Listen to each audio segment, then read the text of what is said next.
독일의 역사에서 가장 중요한 날 그러면 독일인들의 기억 속에는 1945년 5월 8일이라는 날이 기억되어 있을 거예요. 1945년 5월 8일 그날이 무슨 날인가 하면 세계 2차 대전에서 연합군에게 패했던 무조건 항복했던 그날이 1945년 5월 8일입니다. 왜 이 날을 기억할까? 분명히 전쟁에서 패한 날이에요. 실패한 날입니다. 그럼에도 불구하고 동시에 사실은 그 실패와 함께 새로운 출발이 된 날이거든요. 두 가지, 즉 그들의 몰락과 새로운 출발이라고 하는 두 가지 상반된 의미가 공존하는 날. 그래서 그 독일인들에게는 대단히 중요한 날이 되는 겁니다. 그래서 독일 사람들이 이 날을 기억하면서 독일어로 스툰데눌이라고 얘기해요. 스툰데눌, 우리말로 하면 영시입니다. 영시, 그 zero hour 해가지고 영시. 생각해 보세요. 그 당시에 그 연합군의 전쟁을 통해서, 연합군의 폭격으로 인해서 완전히 독일이라는 나라는 잿더미가 됐거든요. 뭐 하나 제대로 남아있는 게 없었어요. 그런 상황 속에서 새로운 역사를 만들어내는, 그래 독일인들에게 이 영시는 절망의 순간이지만 그러기에 새로운 것을 만들 수 있는 새로운 출발이 되었던 거죠. 만약에 역사가들은 얘기해요. 만일에 독일에게 조금이라도 여지가 남았더라면, 조금이라도 만일에 0이 아니라 0.00001이라고 하는 가능성이 남아 있더라면 오늘의 독일, 그 위대한 독일을 만들 수 없었을 것이다. 그래서 그 순간을 지금도 스툰데눌 이렇게 얘기하면서 그들은 기억하는 겁니다. 기억하는 거예요. 가장 절망의 순간이 사실은 정말 새로운 것을 향해 나갈 수 있는 그 순간이라는 거죠. 오늘 우리가 읽었던 말씀도 보면 그 스툰데눌의 사건이 나옵니다. 그 당시 이스라엘을 보면, 이스라엘이라고 하는 그 나라가 극도의 혼란 속에 있었어요. 물론 하나님의 은혜로 이스라엘 백성들이 바벨론의 포로로 잡혀갔다가 돌아오게 됩니다. 돌아와서 에스라와 느헤미야를 통해서 지금 새로운 이스라엘을 건설하고 무너졌던 성벽도 완성이 되고 성전도 재건되어서 겉으로 볼 때는 나름대로 뭔가 나라가 틀을 잡아가는 것 같은데, 그 안을 들여다보면 그 안에는 한 공동체를 이루지 못하는 분열과 그리고 그 분열로 인한 갈등이 그 안에 가득 차 있었거든요. 먼저 기득권 싸움이 그 안에 있었어요. 그럼 생각해 보세요. 지난 70년 동안 그곳에 남아있던 사람들, 그 사람들은 어떤 생각을 했을까요? 야, 니네가 뭔데? 니네는 포로로 잡혀갔다가 지금 들어왔잖아. 우리는 지난 70년 동안 이곳을 지키고 있었는데 왜 너희들이 들어와서 기득권을 가지려고 해? 자기들의 기득권을 주장해요? 그러면 새로 온 사람들은 어떨까요? 야, 너희들은 지난 70년 동안 여기서 한 게 뭐야? 아무것도 안 했잖아. 우리가 와서 성전도 새로 짓고 그리고 무너졌던 성벽도 재건했잖아. 우리가 일은 다 했는데 왜 너희들의 권리를 주장하냐? 이래서 거기에 남아있던 사람과 돌아온 사람들 사이에 갈등이 있었어요. 그뿐인가요? 이젠 혈통으로도 넘어갑니다. 누가 진짜 이스라엘 사람인가? 70년, 거의 100년 넘게 외국에서 생활하다 보니까 자연히 그 이방인들, 외국인들 간의 그 결혼이 일어나게 되고요. 그래서 그들이 혼혈이 된 거예요. 피가 섞인 거예요. 피가 섞이다 보니까 과연 유대인이냐, 누가 유대인이냐 이거예요. 누가 유대인이냐? 너는 이방인과 결혼했지 않느냐? 너희 어머니는 이방 사람이 아니냐? 그런데 어떻게 네가 유대인이 될 수 있느냐? 그래서 순혈파와 혼혈파가 서로 누가 진짜인지에 대해서 어떤 정체성의 혼란이 있었죠. 그뿐인가요? 사회, 문화, 경제적으로도 마찬가지인 거예요. 도시적인 문화 안에 이제는 바벨론의 그동안 농촌 어떤 문화로 살고 있었는데 거기에 바벨론이라고 하는 거대한 도시에 그 도시 문화가 들어오게 되고요. 또 다른 문화들이 막 유입되기 시작하면서 사람들은 그 가운데 여러 가지 혼란스럽기 시작하고 그러면서 자기들의 정체성의 혼란까지 오게 된 겁니다. 그러니까 한마디로 바벨론으로부터 돌아온 포로 귀환의 후에 있어진 이스라엘의 모습을 보면 극심한 분열과 대립, 거대한 정신적인 방황, 거기에 정체성의 혼란까지 겹치면서 과연 우리나라는 어떻게 될까? 이 나라는 어떻게 될 것인가? 나라가 혼란 가운데 빠지게 된 겁니다. 그래서 사실은 포로 귀환 이후의 사람들을 보면 이렇게도 해보고 저렇게도 해보고 에스라와 느헤미야와 스룹바벨이나 이런 지도자들이 어떻게든 이 나라를 건설해 보려고 백성들을 한 공동체로 만들어 보고 노력했지만 그런데 그 길을 결코 아무도 그 길을 찾아내지 못했어요. 더 이상의 그들이 노력할 수 있는 길이 없을 때, 더 이상 소망이 없을 때, 더 이상은 이제는 정말 더 이상 우리에겐 소망이 없다라고 생각했을 그때에 어떤 일이 일어났는가 하면 전 이스라엘 백성들이 한 자리에 모이게 되는 겁니다.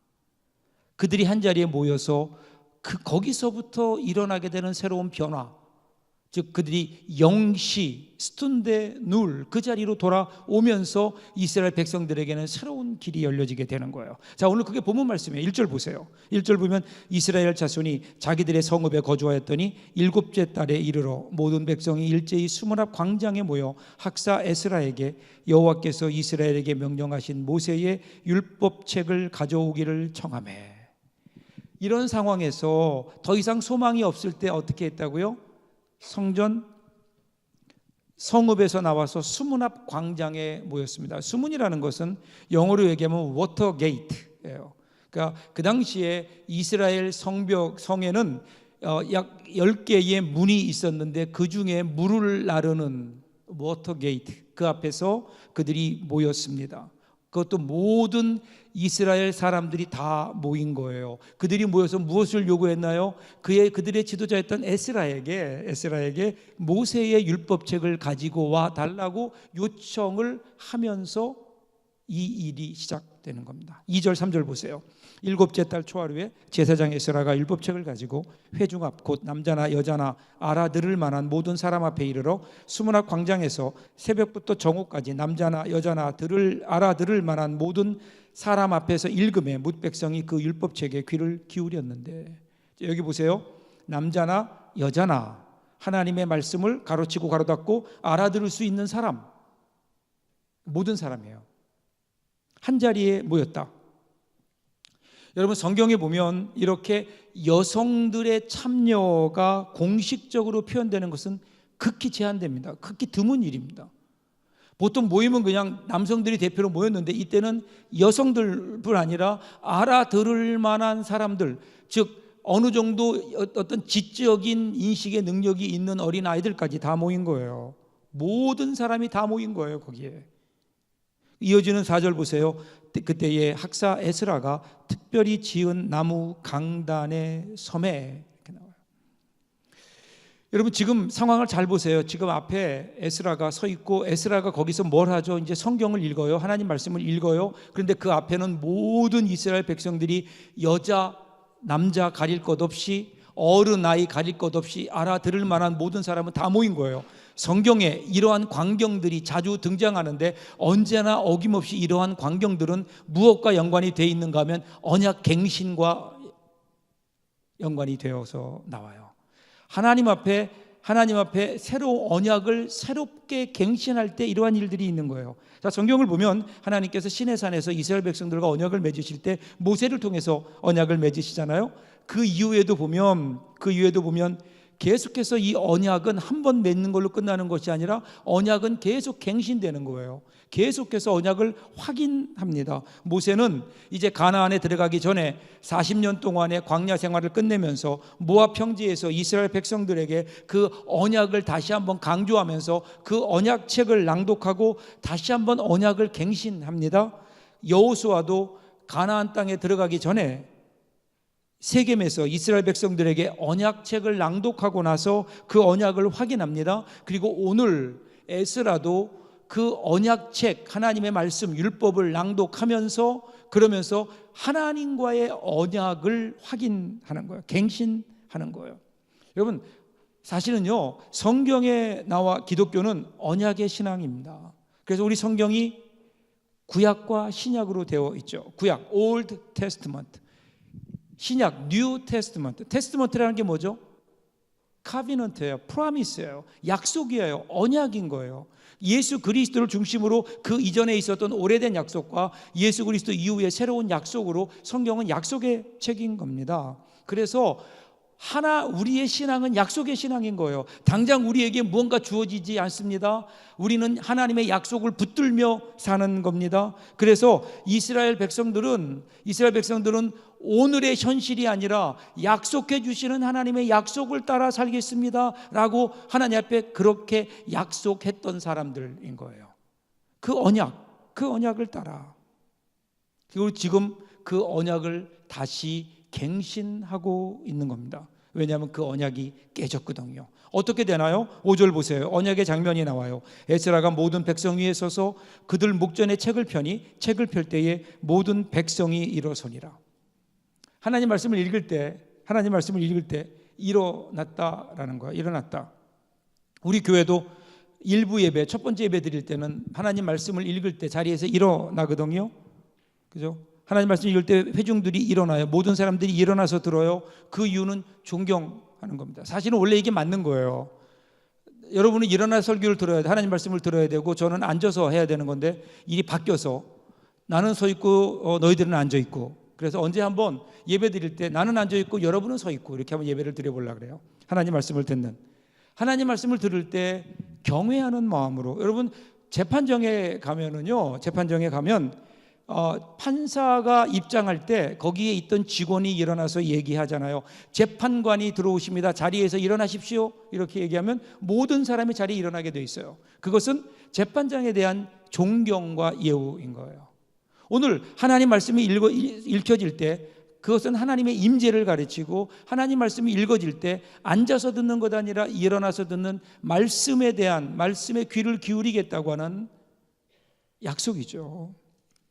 경외심과 사랑을 표현한 겁니다. 6절 보세요. 에스라가 위대하신 하나님 여호와를 송축하며 모든 백성이 손을 들고 아멘 아멘 하고 응답하고 몸을 굽혀 얼굴에 땅을 대고 여호와께 경배하니라. 어떻게 했다고? 하나님 말씀이 선포될 때 그때 그들이 아멘 아멘 하면서 그 말씀을 받았다라는 거예요. 아멘이라는 말은 그 말씀대로 이루어질 줄로 믿습니다, 그런 거죠. 우리가 언제 아멘 하죠? 우리가 아멘 하는 것은 다른 사람 들으라고 하는 게 아니에요. 하나님 말씀을 들을 때 그 말씀이 깨달아지고 그 말씀이 나를 향한 하나님 말씀으로 믿고 그 말씀이 내게도 그대로 이루어지기를 바라면서 우리가 아멘 하는 거예요. 아멘. 그거는 우리의 입에서 나오는 것이 아니라 우리 가슴에서 터져 나와야 되는 거예요. 가슴에서 터져 나오는 아멘. 하나님 말씀이 내게 그대로 이루어지기를 원합니다. 아멘, 아멘 했다고요. 그뿐인가요? 그 앞에 엎드려 얼굴을 땅에 대고 여호와께 경배하니라. 철저한 순종인 거예요. 하나님 말씀 들을 때 우리의 자세인 거예요. 아멘과 함께 하나님께서 말씀하시면 제가 듣겠습니다. 주님 말씀하십시오. 제가 듣겠습니다. 나는 들을 준비가 되어 있습니다. 이거예요.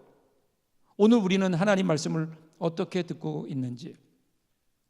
제가 안타까운 거는요, 많은 사람들이 목사의 설교는 듣는데 하나님의 말씀은 듣지를 못하는 거예요.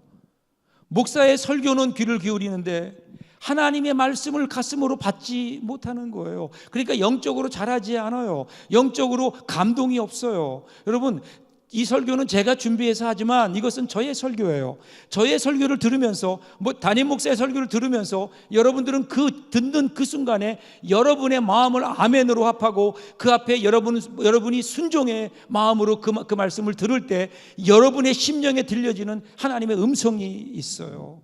그 하나님의 음성은 우리의 삶을 변화시킵니다. 우리에게 감동을 줍니다. 우리의 삶에 새로운 힘이 되고 에너지가 되는 건데, 오늘 우리가 하나님의 말씀을 제대로 듣지 못하고 있는 것은 아닌가.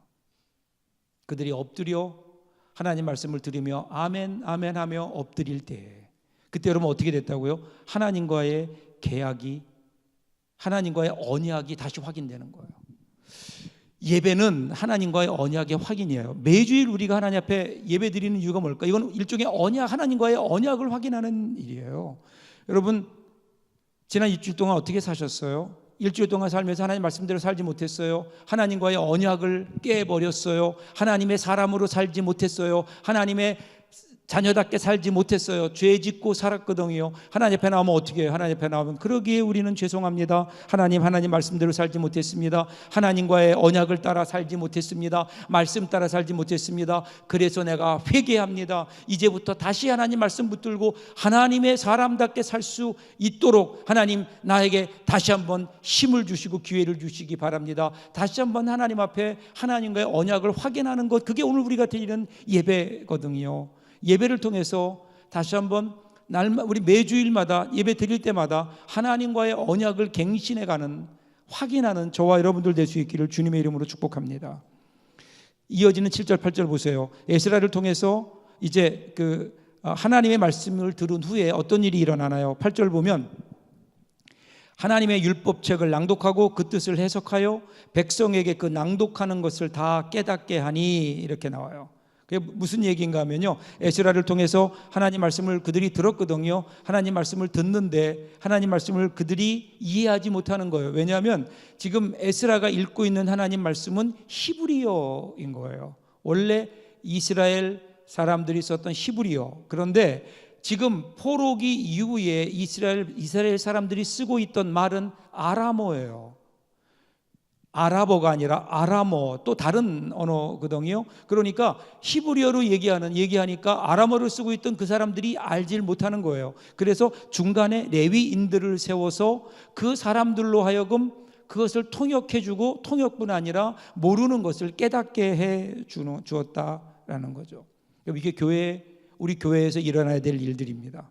교회는 하나님 말씀을 날마다 함께 읽어야 되고, 그 말씀을 선포해야 되고, 그 뜻을 가르쳐야 되는 거예요. 그래서 예배가 중요해요. 예배를 통해서 하나님의 음성을 듣는 거예요. 그런데 하나님의 음성을 들음으로 끝나나요? 하나님의 음성만 들으며 끝나면 안 되는 거예요.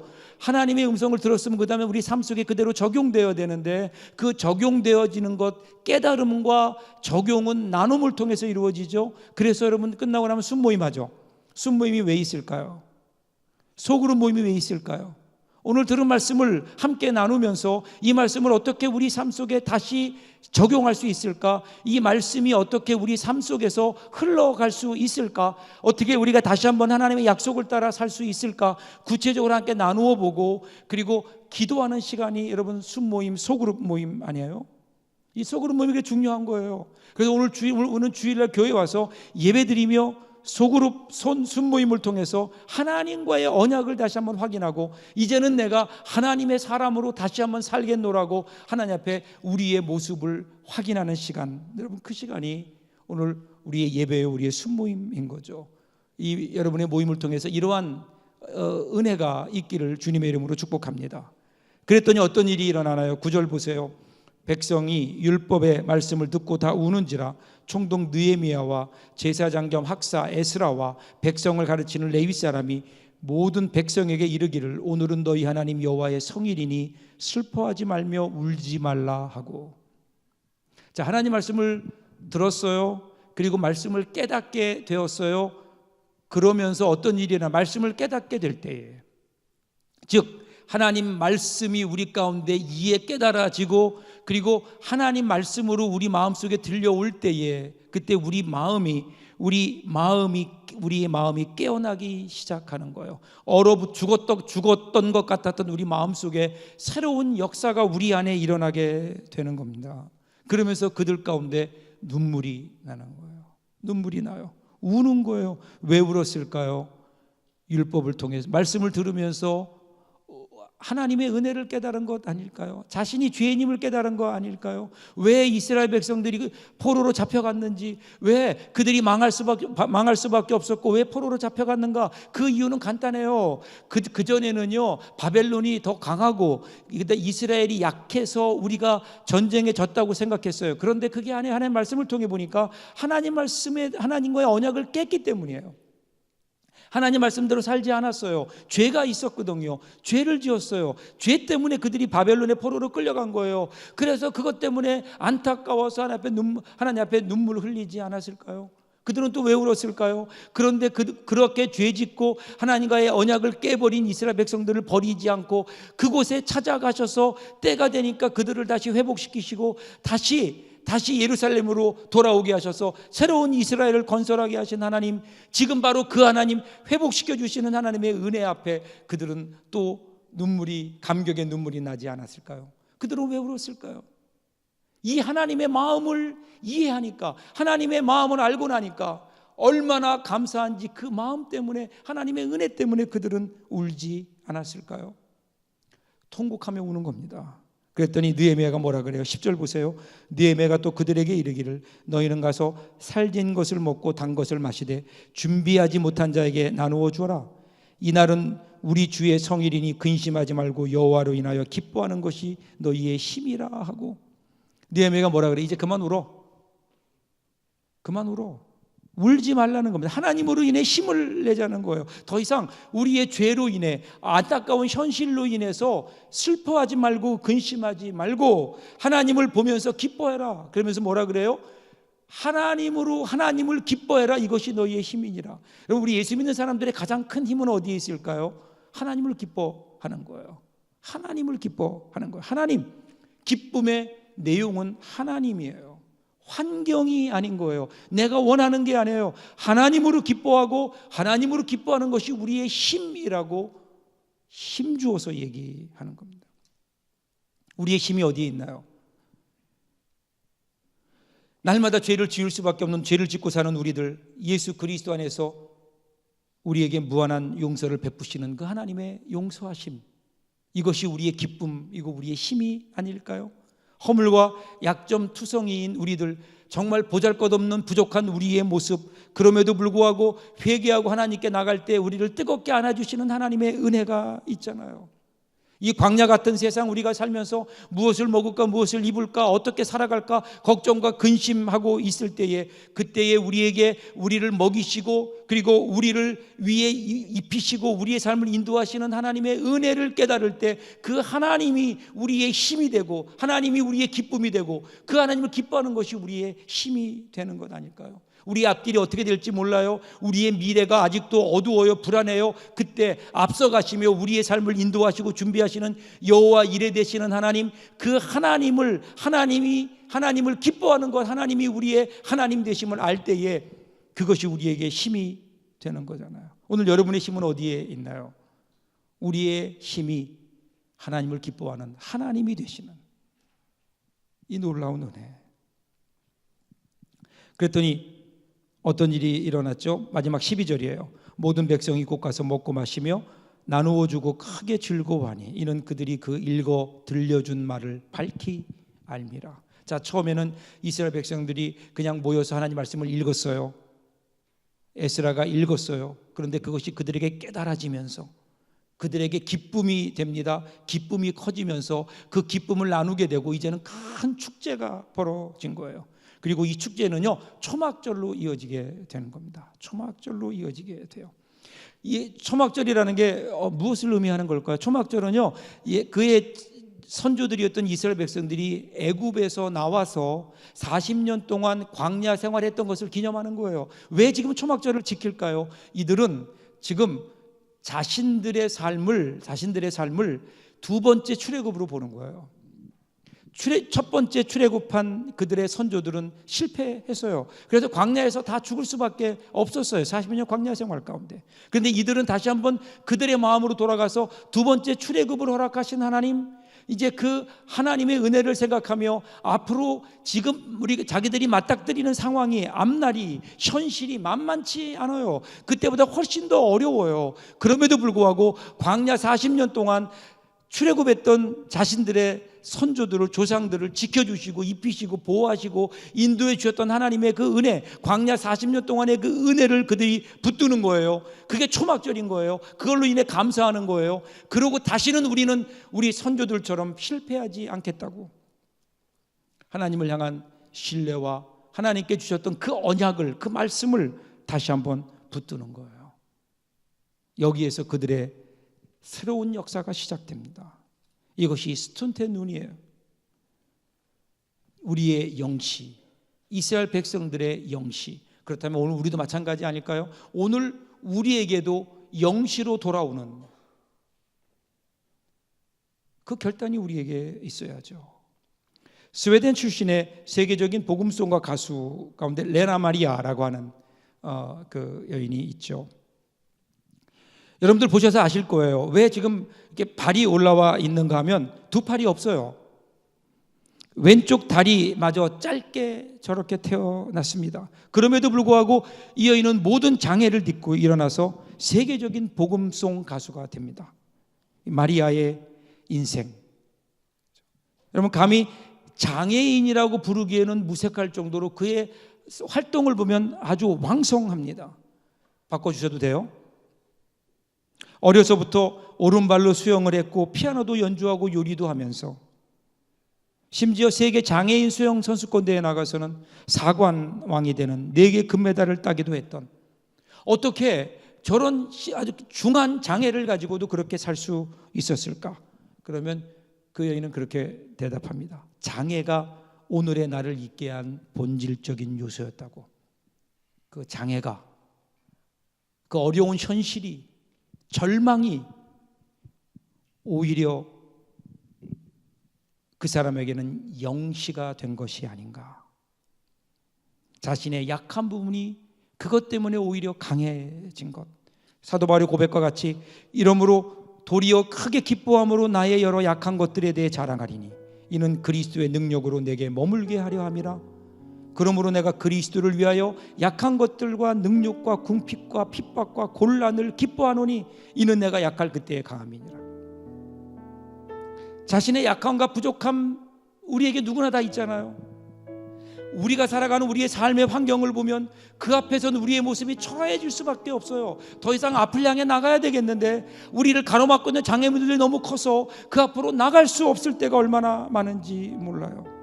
살다 보면요, 우리 인생은 막다른 골목을 경험하게 됩니다. 막다른 골목, 더 이상 앞으로 나갈 수 없는 막다른 골목. 그때 여러분 그 앞에서 어떻게 하십니까?